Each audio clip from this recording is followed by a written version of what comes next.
அந்த படம் பூரா ஒரு மியூசிக். தன் தான் தான் தனனன் தான் தன் தனனன் தான் தன் தான் தன் தான் தன் தனனன் தான் தன் தனனன் தான் தன் தான்.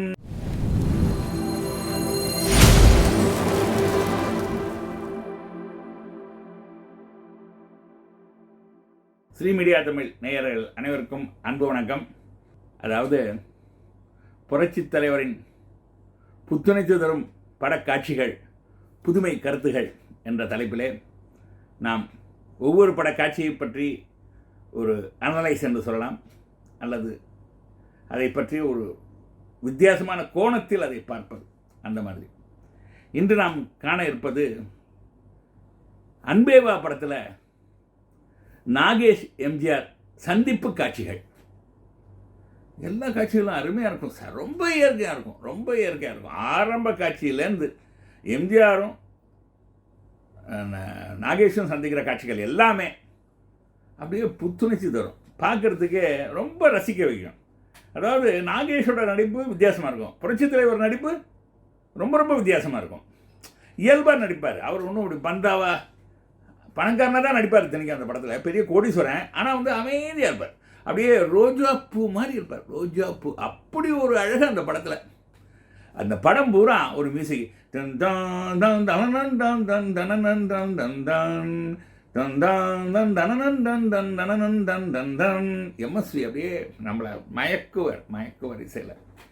நடிப்பில் எம்ஜிஆர் மயக்குவார், இசையில் எம்எஸ்வி மயக்குவார். ஆஹாஹா, என்ன பாட்டு, என்ன படம்.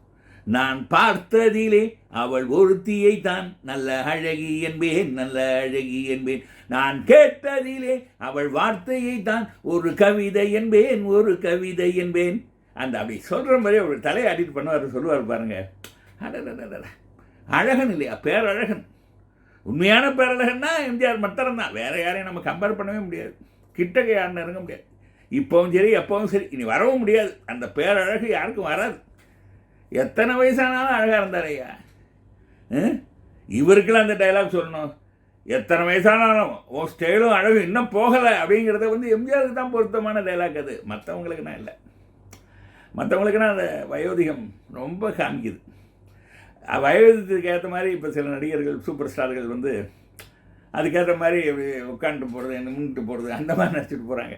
அது தப்புன்னு சொல்லலை, அதை ரசிக்கிறதுக்கு ரசிகர்கள் இருக்காங்க, அதனால் தப்பு இல்லை. அதுவும் ஒரு வகையில் சரிதான். பாவம், அதுக்காக கஷ்டப்பட முடியுமா வயசான காலத்தில்? அதெல்லாம் ஒத்துக்க வேண்டியதான்.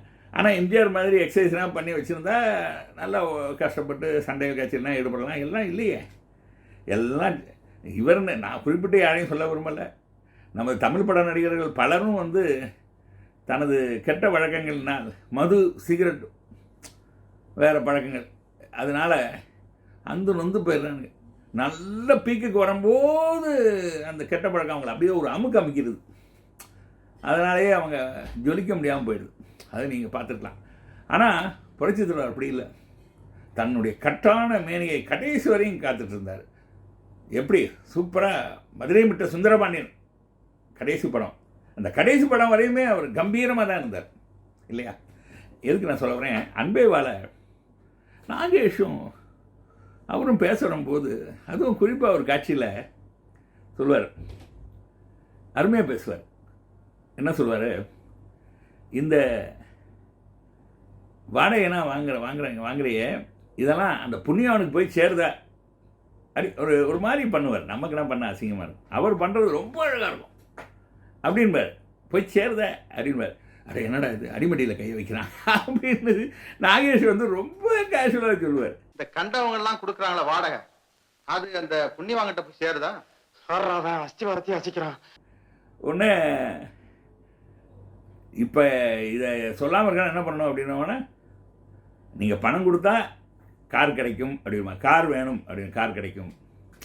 அந்த காட்சியை பாருங்கள், ரொம்ப அருமையாக இருக்கும் அந்த காட்சி.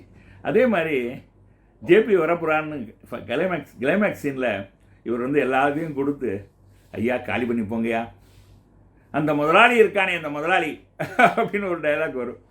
அப்போ வந்து பின்னால் மனோரமா தப்புன்னு அடிப்பா, அவளுக்கு உண்மை தெரியும் இவர் தான் முதலாளின்னு. அதனால் அவர் அப்படின்பார் புரட்சித் தலைவர். அதனால் மனோரமா பேசாமல் இருந்துருவாங்க. இவர் இதில் விட்டேன் அப்படின்னு. அந்த முதலாளி இருக்கானே அந்த முதலாளி அப்படின்னு எம்ஜிஆர் அந்த டைலாக் திரும்ப சொல்லுவார். அதுதான் சார் ரொம்ப இயற்கை. இந்த வீட்டு முதலாளி இருக்கானே முதலாளி.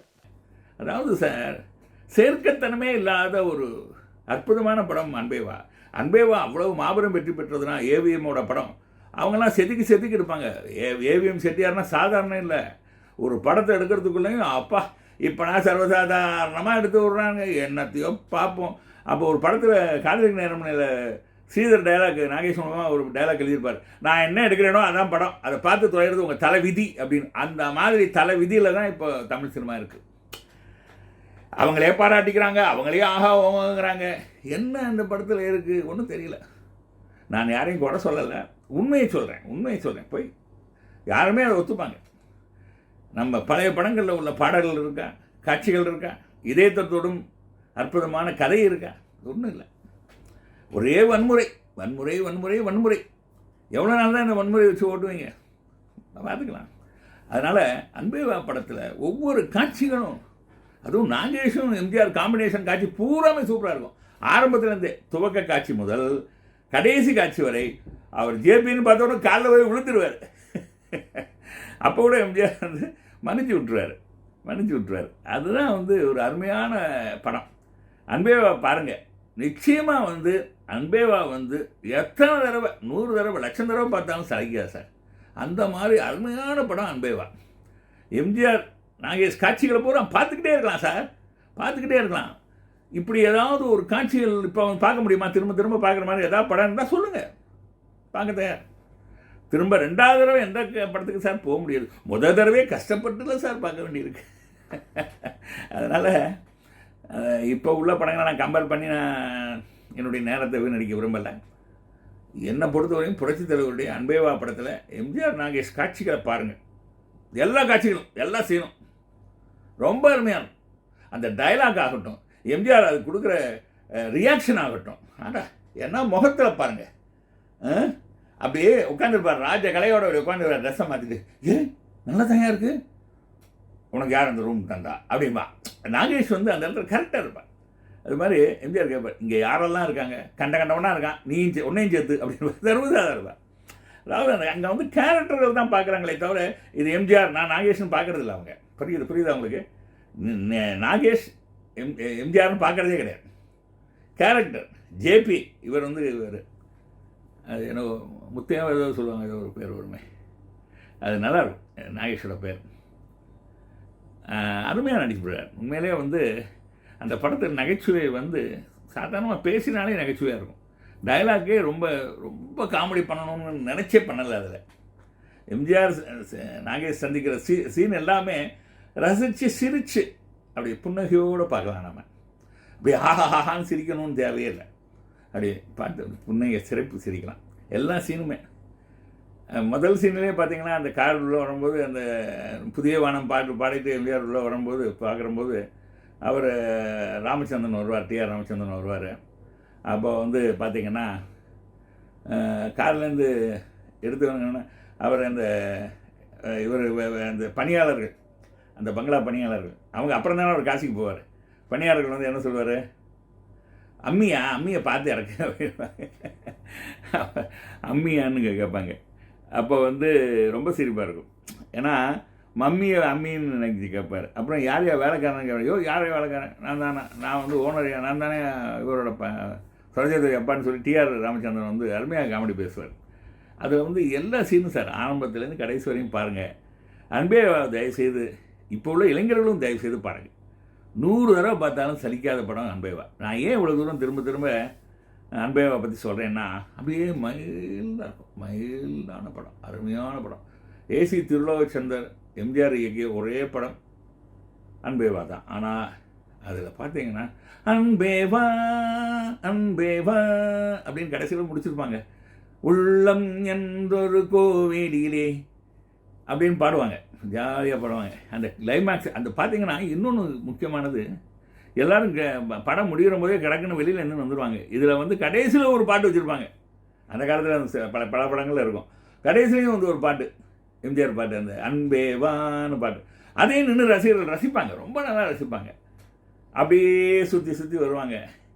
அருமையாக இருக்கும், ரொம்ப அருமையாக. மியூசிக்கே வித்தியாசமாக முடிச்சிருப்பார். அந்த கிளைமாக்ஸ் முடிஞ்ச பிறகு சுபம் போடுறதுக்கு வேலையில் ஒரு பாட்டோடு முடிப்பாங்க, பாட்டோடு சுபம் போடுவாங்க. இந்த மாதிரினா புத்துணர்ச்சி தரும் காட்சிகள்லாம் நீங்கள் பார்த்துக்கவே முடியாது. இப்போ வர படங்கள்லாம் பார்க்க முடியாது. சரி, எதுக்கு இப்போ உள்ள கம்பேர் பண்ண வேணாம். நம்ம பழைய படம் சூப்பர் தான். அதுவும் எம்ஜிஆர் படம் எல்லாமே சூப்பராக இருக்கும். ஒவ்வொரு காட்சிகளும் சொல்லிகிட்டே இருக்கலாம். நான் இப்போ அன்பேவா சொல்லியிருக்கேன், தயவுசெய்து அன்பேவா பாருங்கள். எம்ஜிஆர் நாகேஷ் காட்சிகளை பூரா பார்த்துட்டு நல்லா நுணுக்கமாக பாருங்கள். சும்மா என்னமோ ஏதாவது பார்க்காதுங்க. டைலாக்லாம் பாருங்கள். டைலாக்னா என்ன அருமையாக எழுதியிருப்பாங்க. அதுக்கு நாகேஷோட நடிப்பு எப்படி இருக்குது, எம்ஜிஆருடைய ரியாக்ஷன் எப்படி இருக்குது பாருங்கள். பார்த்துட்டு சொல்லுங்கள். ஓகே, வணக்கம்.